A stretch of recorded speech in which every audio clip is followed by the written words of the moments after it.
سلامونه په ما ګرانو ماشومانو.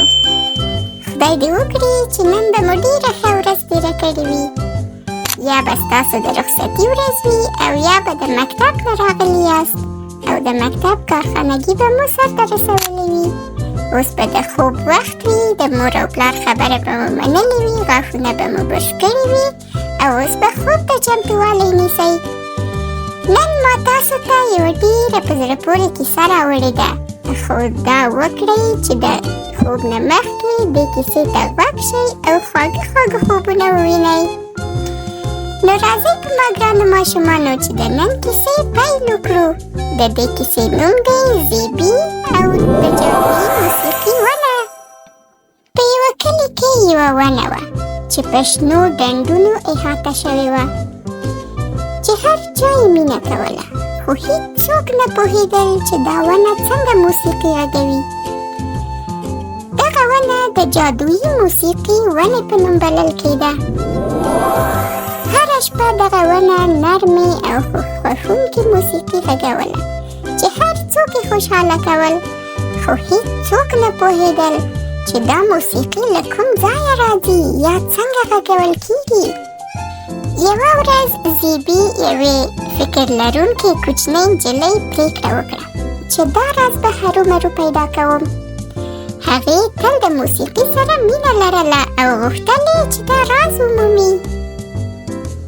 زیبي ځان سره وویل، زه حیرانه یم چې دا موسیقي څوک یا څه غږوي. نن شپه زه په دې ځان پوهوم.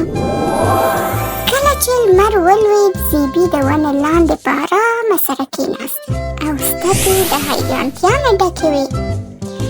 د ونې څانګې په نرمۍ سره ولړزېده او نرمه موسیقي ټولې هوا ته خپره شوه.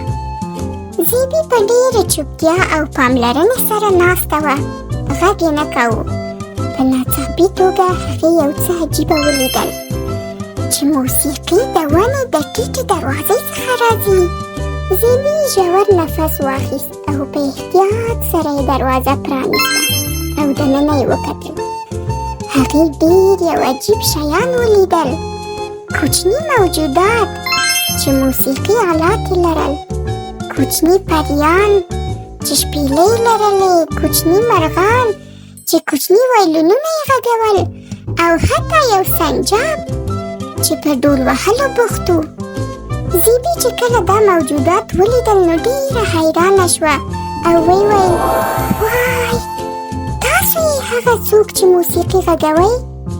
موجوداتو وخندل او لاسونه یې وټکول. موسکی شول او زیبي ته یې وویل، سلام زیبي، موږ د دې ونې لاندې د ډېرو کلونو نه موسیقي غږولې. موږ په دې توګه دغه ونه خوشحاله او روغه ساتو. زیبي خوشحاله شوه او غوښتل یې چې مرسته وکړي.